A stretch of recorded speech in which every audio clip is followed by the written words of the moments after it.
రంగారెడ్డి జిల్లా హస్తినాపురంలో ఏసీబీ అధికారులు దాడులు చేశారు. ఊర్మిళానగర్లో నివాసం ఉంటున్న దిండి ఆర్ఐ శ్యామ్ నాయక్ ఇంట్లో ఏసీబీ సోదాలు చేపట్టారు. దిండి మండలం పడమటి తండాకు చెందిన పాండు నాయక్ తన కూతురుకు సంబంధించిన కళ్యాణ లక్ష్మి చెక్కు విషయంలో ఆర్ఐ శ్యామ్ నాయక్ని సంప్రదించాడు. చెక్కు మంజూరు కావాలంటే 10,000 రూపాయల లంచం ఇవ్వాలని ఆర్ఐ శ్యామ్ నాయక్ డిమాండ్ చేశాడు. దీంతో పాండు నాయక్ ఏసీబీ అధికారులను ఆశ్రయించారు. మొదటి విడత 5,000 రూపాయలు పాండు నాయక్ ఇచ్చారు. రెండో విడత కింద 5,000 రూపాయలు ఇస్తుండగా ఏసీబీ అధికారులు రెడ్ హ్యాండెడ్గా పట్టుకున్నారు.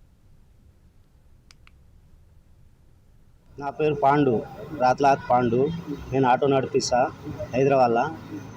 మా పాపకు పెళ్ళి 3 సంవత్సరాలు అవుతుంది. ఇప్పుడు దాకా కళ్యాణ లక్ష్మి లేదు.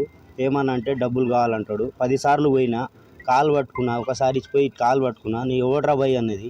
మళ్ళీసారి పోతే ఇదే మాట మాట్లాడు. మళ్ళీ ఇంకోసారి పోతే ఎమ్మెల్యే తోటి ఫోన్ చేపిస్తాడు, చేయలే.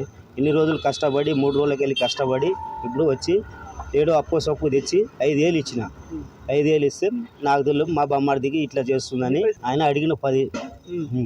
ఆటోకు బతున్నాం, గిరాకీ లేదు సార్, ఇదే గిమ్లాడినా, కాలు పట్టుకున్నా, విసిరేసిండు. సరే అని మా బొమ్మడి చెప్పిన. బొమ్మడి చెప్పి ఇట్లా పట్టించు ఏసీబీకి కంప్లైంట్. ఇక రంగారెడ్డి జిల్లాలో ఏసీబీ రైడ్స్కి సంబంధించి మరింత సమాచారాన్ని మా ప్రతినిధి కుమార్ అందిస్తారు. కుమార్. Thank you Chandu. ఏదైతే రంగారెడ్డి జిల్లా హస్తినాపురం ఊర్మిళా నగర్ లోని ఏదైతే డిఎండి ఆర్ఐ శ్యామ్ నాయక్ ఇంట్లో ఏసీబీ అధికారులు అయితే సోదాలు అయితే నిర్వహిస్తున్నారు.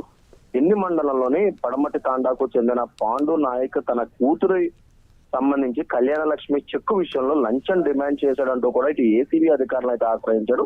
ఈ నేపథ్యంలోనే ఏసీబీ అధికారులు పక్కా సమాచారంతో డిఎండిఆర్ఐ అన్న శ్యామ్ నాయక్ అయితే పట్టుకోవడం జరిగింది. కళ్యాణ లక్ష్మి చెక్ విషయంలో 10,000 డిమాండ్ చేశారంటూ కూడా శ్యామ్ నాయక్ పై ఆరోపణలు ఉన్నాయి. మొదటి విడతగా 5,000 తీసుకుని రెండోసారి 5,000 ఇస్తుండగా ఇంట్లో రెడ్ హ్యాండెడ్ గా ఏసీబీ అధికారులు అయితే పట్టుకున్నారు. గతంలో కూడా పిఏపల్లి మండల్ ఆర్ఐగా పనిచేస్తున్న సమయంలో కూడా ఏదైతే సస్పెండ్ అయినట్లు కూడా ప్రస్తుతం మనకైతే తెలుస్తుంది. ముఖ్యంగా ఫైల్ పై సంతకం పెట్టకుండా 2 సంవత్సరాలు శ్యామ్ నాయక్ వేధిస్తారంటూ కూడా అతనిపై ఆరోపణలు ఉన్నాయి. ఈ రోజు ఉదయం నుంచి కూడా ఏసీబీ అధికారులు తన ఇంట్లో అయితే సోదాలు నిర్వహిస్తున్నారు. నల్గొండ ఏసీబీ డిఎస్పీ జగదీష్ చంద్ర ఆధ్వర్యంలో అయితే ఏసీబీ రైడ్స్ అయితే కొనసాగుతున్నాయి. ముఖ్యంగా బాధితుడు పాండు నాయక్ కూడా ఏదైతే ఏసీబీ అధికారులను ఆశ్రయించడంతో కళ్యాణ లక్ష్మి చెక్కుకు సంబంధించి 10,000 డిమాండ్ చేశాడంటూ కూడా ఇటు ఏసీబీ అధికారులు ఆశ్రయించారు. మొదటి విడతకు 5,000 అయితే ఇవ్వడం జరిగింది. రెండో విడత 5,000 ఇచ్చే సమయంలోనే ఏసీబీ అధికారులు రెడ్ హ్యాండెడ్ గా పట్టుకోవడంతో ప్రస్తుతం అతని ఇంట్లో అయితే సోదాలు అయితే నిర్వహిస్తున్నారు.